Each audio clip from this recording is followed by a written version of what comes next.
نہ میں وہابی نہ میں بابی، میں ہوں مسلم علمی کتابی، نہ میں وہابی نہ میں بابی، میں ہوں مسلم علمی کتابی۔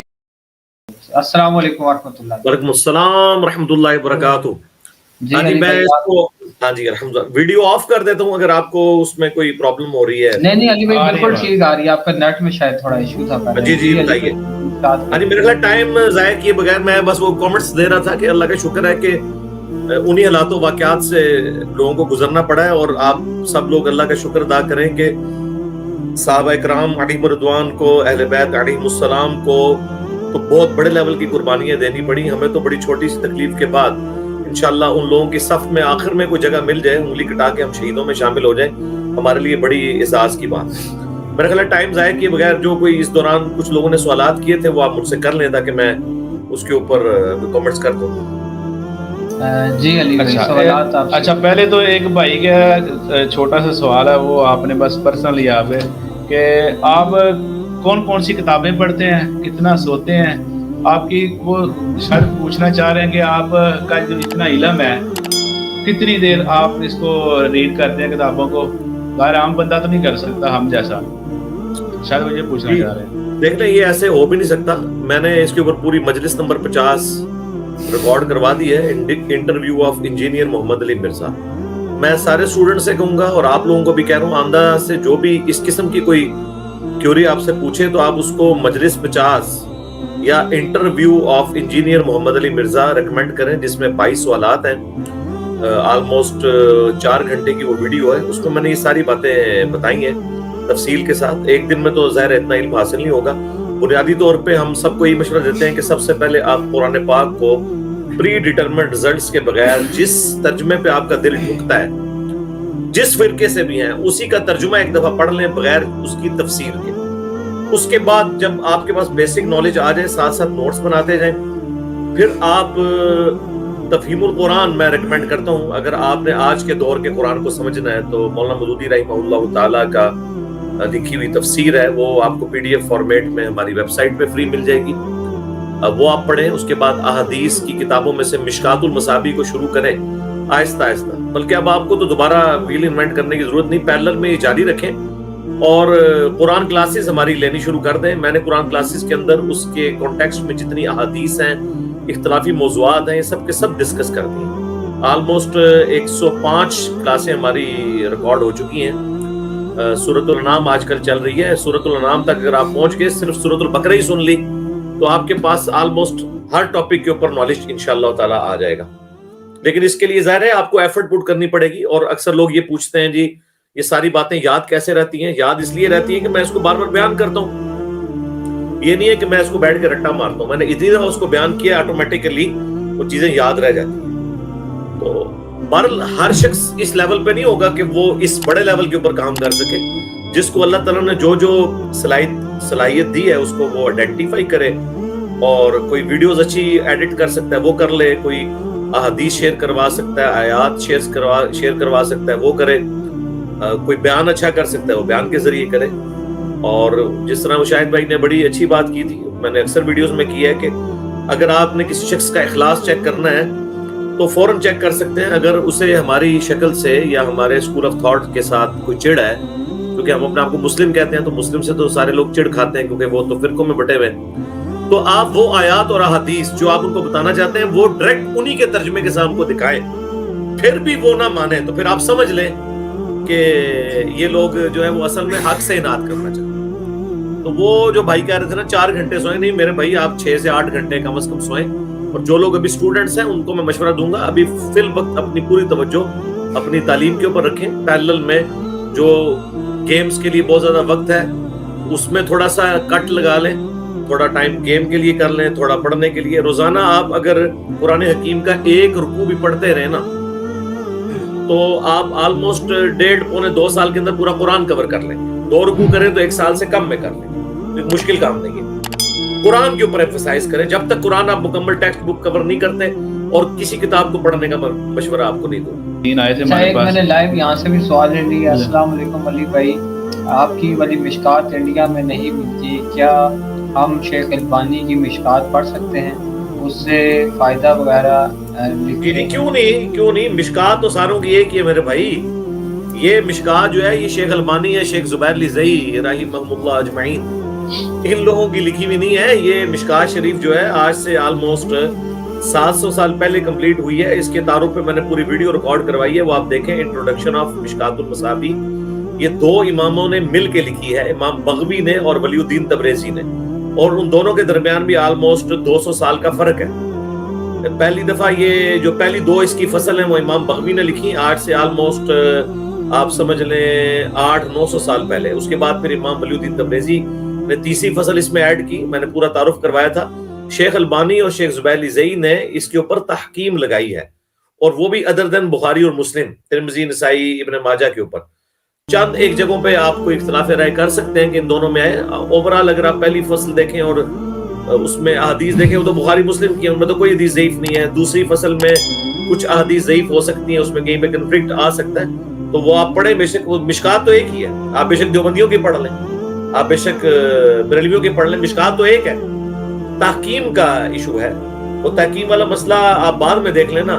مشکات کے ہر چیپٹر میں اگر آپ پہلی فصل پڑھ لیں تو وہ بخاری مسلم کی ہے، اس میں تو کسی کا بھی اختلاف نہیں. تو کسی یعنی امام نے نہیں، آج کے دور کے امام نے لکھی، انہوں نے صحیح اور ضعیف کے حکم لگائے ہوئے ہیں.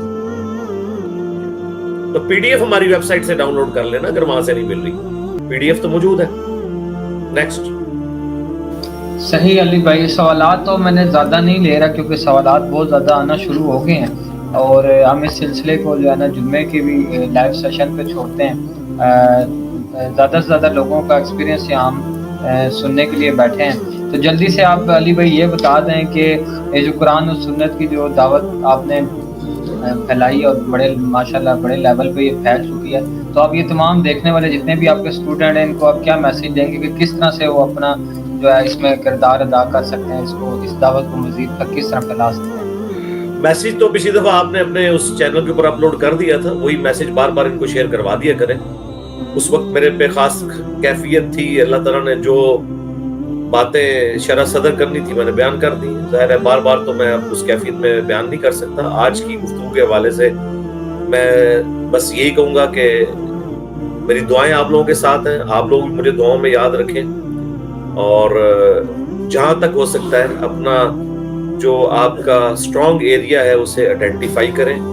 اگر آپ اچھے لکھاری ہیں تو لکھ کے دعوت کا کام کریں، اچھے ایڈیٹر ہیں تو ایڈیٹنگ کریں ویڈیوز کی، اگر اچھے سپیکر ہیں آپ تو سپیکنگ کے ذریعے دعوت کو پھیلائیں.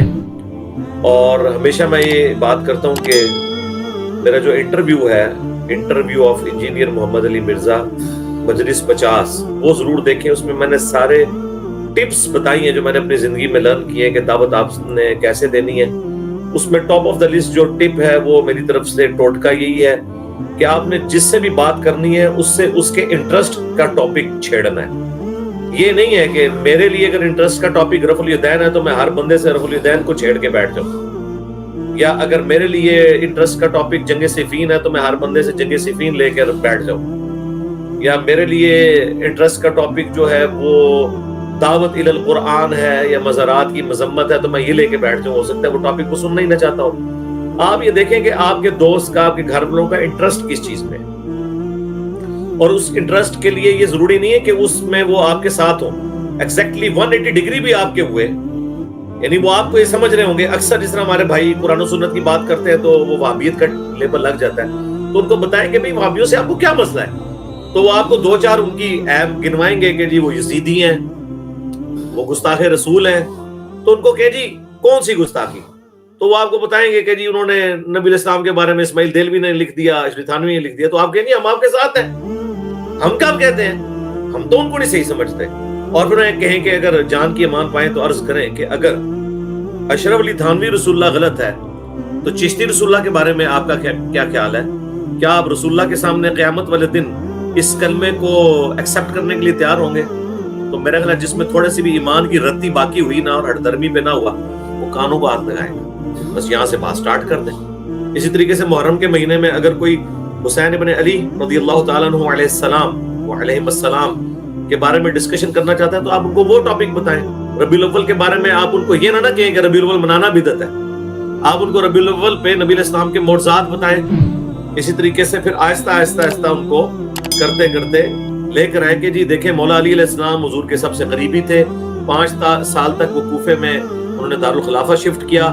تو وہ 5 سال میلاد کے جب جلوس نکالتے تھے تو ہمیں اپنے علماء سے پوچھنا چاہیے کہ وہ تقریر کس کی رکھواتے تھے, نعت کون پڑھتا تھا وہاں پہ, جھنڈیاں کون لگاتا تھا, کس کی ذمہ داری ہوتی تھی, حسن و حسین اس وقت کیا کر رہے ہوتے تھے, سبیل کے اوپر ہوتے تھے, اور عمار ابن یاسر جو ہے وہ نعت کی پریکٹس کر رہے ہوتے تھے.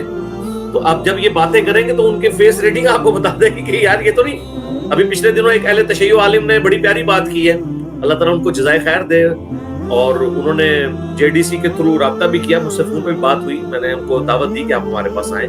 وہ ینگ اسکالر ہیں, عارف ان کے نام میں آتا ہے, مجھے پورا نام نہیں آتا, جنہوں نے کہا کہ جی اگر کسی نے یعنی 14 اگست کے اوپر کسی کو انعام ملنا چاہیے تو انجینئر صاحب کو ملنا چاہیے کہ جنہوں نے صدیوں کی جو ایک اختلافات کی دراڑ تھی اس کو فل کیا.